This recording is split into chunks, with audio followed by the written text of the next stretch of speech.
welcome to South Asia Newsline. I am Uzma Jafri. Here are the top stories we are tracking for you on Friday, the 7th of December.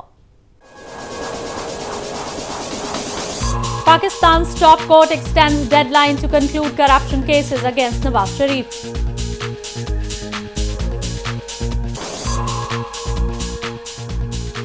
Afghanistan's poll body rejects decision to invalidate Kabul votes.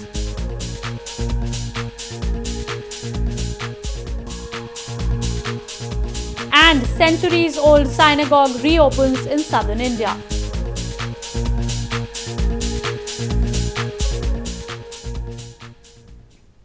And now for all the details. Pakistan's top court on Friday extended till December 24 the deadline for the completion of remaining 2 corruption references against former Prime Minister Nawaz Sharif. Till now, 7 extensions have been granted by the court to wrap up the cases since the past 1 year.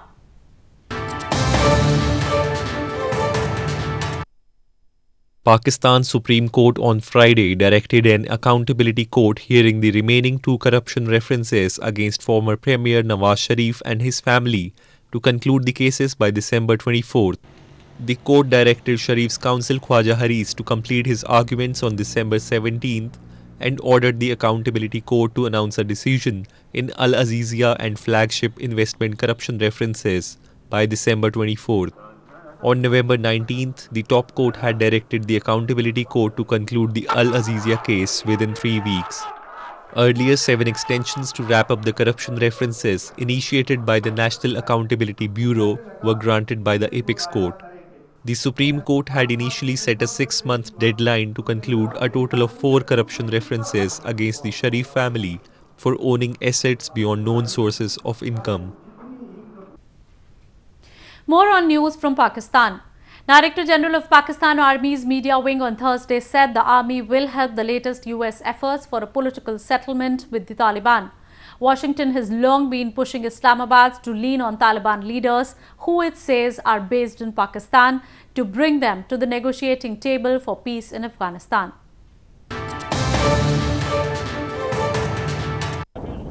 Pakistan's army on Thursday threw its support behind the latest US efforts for a political settlement with the Afghan Taliban to end a 17-year-old war, urging Washington to leave Kabul as a friend of the region rather than a failure.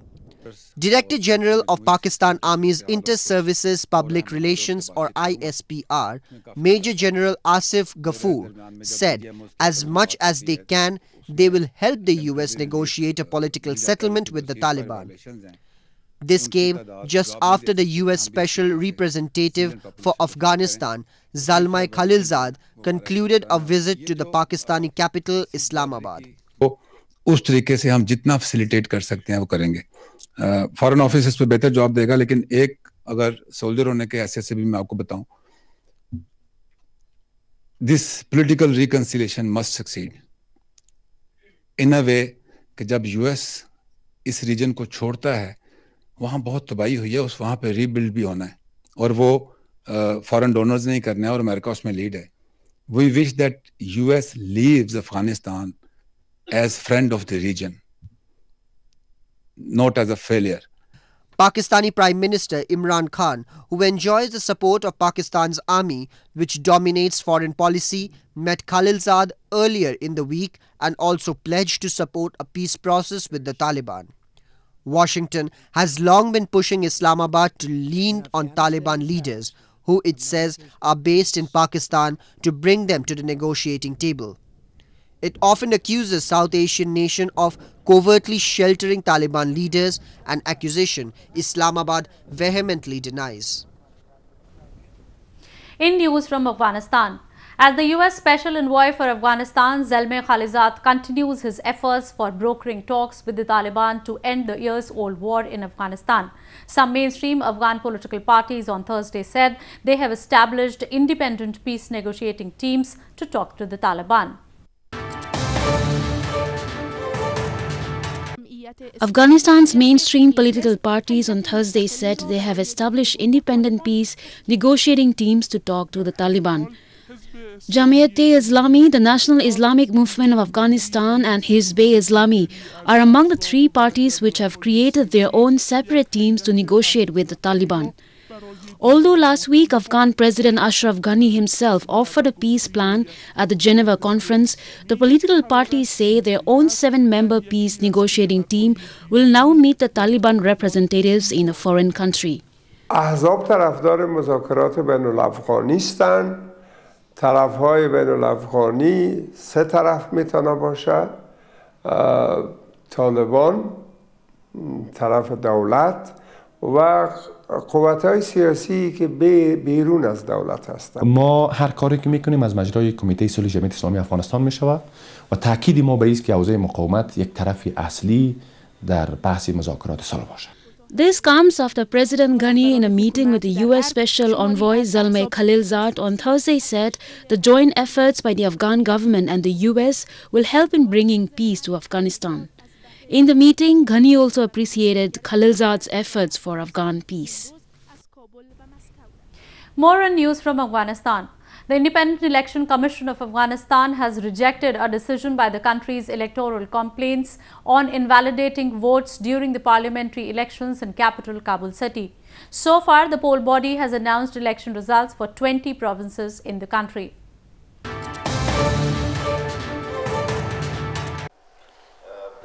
Independent Election Commission or IEC of Afghanistan has rejected a decision by the Independent Electoral Complaints Commission or IECC on invalidating Kabul votes. The poll body issuing a declaration said the decision to invalidate Kabul votes was illegal and a politically motivated decision, local media reports said on Friday. Meanwhile, the IECC officials said the decision was taken on the basis of the prevailing laws of the country following reports of widespread fraud and electoral crimes. IECC also slapped cash fines on at least 5 members of the IEC over when it described as poor leadership and weakness by these officials in the electoral process. But the IEC hit out over the decision and declared it unacceptable. So far, the IEC has announced election results for 20 provinces of the country. The long-delayed elections for the lower house of Afghan parliament were held in October. Moving on to news from Sri Lanka. Sri Lanka's toppled Prime Minister Ranil Wickremesinghe on Thursday said the country should be governed by a government but not by an executive president, and a new parliament should be established to abolish the executive presidency through a referendum. Sri Lanka's ousted Prime Minister and leader of the United National Party or UNP, Ranil Wickremesinghe, on Thursday said the country should be governed by a government but not by an executive president.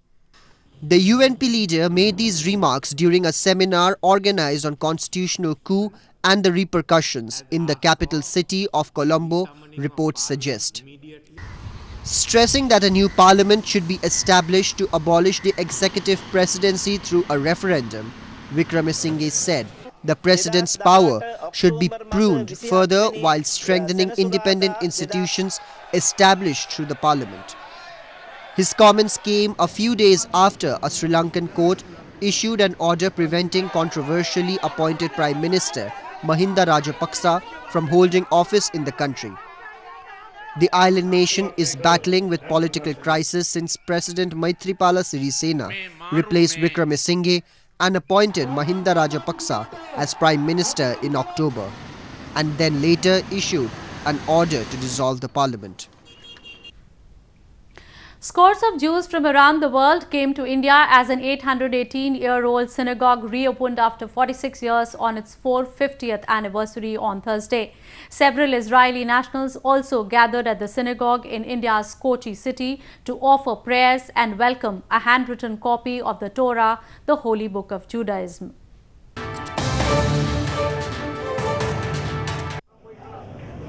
Scores of Jews gathered from around the world in India's southern Kochi city as an 818-year-old synagogue reopened after 46 years on its 458th anniversary on Thursday.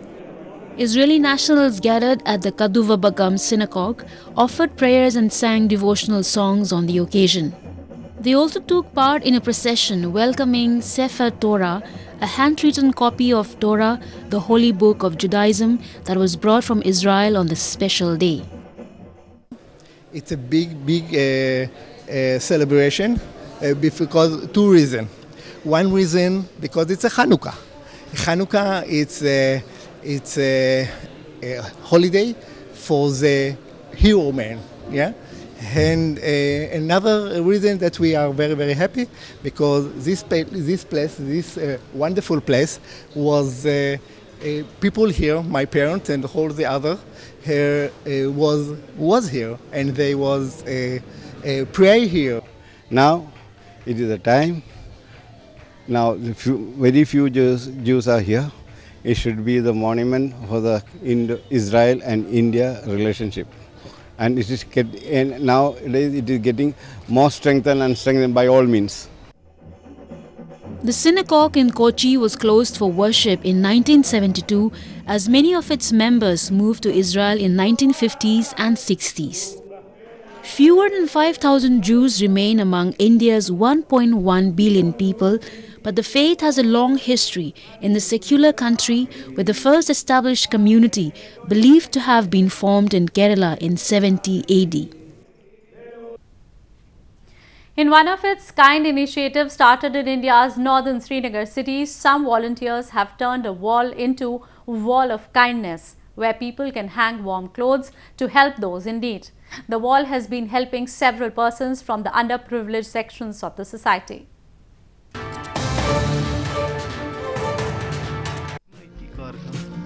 With an objective of bringing a positive change in the society, some volunteers have turned a wall into Wall of Kindness in Srinagar city of India's northern Jammu and Kashmir province, where people can hang warm clothes to help those in need. A group of 30 people, including students and activists under the banner of a charitable organization, Who is Hussein, have been trying to multiply the initiative emulated from the cold regions of Iran and Turkey, where people donate clothes every winter. The wall, which is painted in black and white, has several hangers where people can hang clothes and food material for the needy. Wall of kindness जो concept है ये काफ़ी famous और successful है Iran में, Turkey में और European countries में भी इसको काफ़ी अच्छे से देखा गया है और इसको सराहा गया है लोगों ने. तो हमने सोचा, हम काफ़ी टाइम से सोच रहे थे कि इस चीज़ की ज़रूरत है कश्मीर में इंट्रोड्यूस करने की. तो इस साल थोड़ा हमने सोचा कि नहीं, विंटर भी है और this is the ideal time to introduce such an initiative in Kashmir. Basically we are just creating a platform. हम एक प्लेटफॉर्म बना रहे हैं जहाँ पे people help people by themselves. किसी की आइडेंटिटी रिवील नहीं हो रही है, ना डोनर की और जो ले रहा है ना उसकी. हमने जैसे यहाँ पे कोट किया है कि hang if you have and take if you need. तो जो आ रहा है वो ही हैंग्स द स्टफ और जिसको ज़रूरत है वो ले रहा है.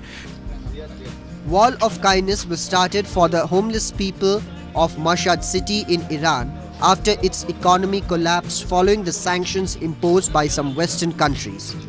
Since then, the concept has been emulated by people in the cold regions across the world. The local residents in Kashmir have hailed the initiative taken by the charitable organization for helping the underprivileged sections of the society. Well, that's the way it was in South Asia this evening. Before we conclude, the top stories once again. Pakistan's top court extends deadline to conclude corruption cases against Nawaz Sharif.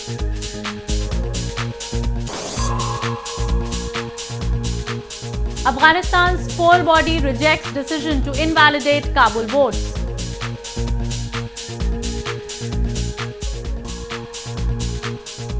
And centuries-old synagogue reopens in southern India.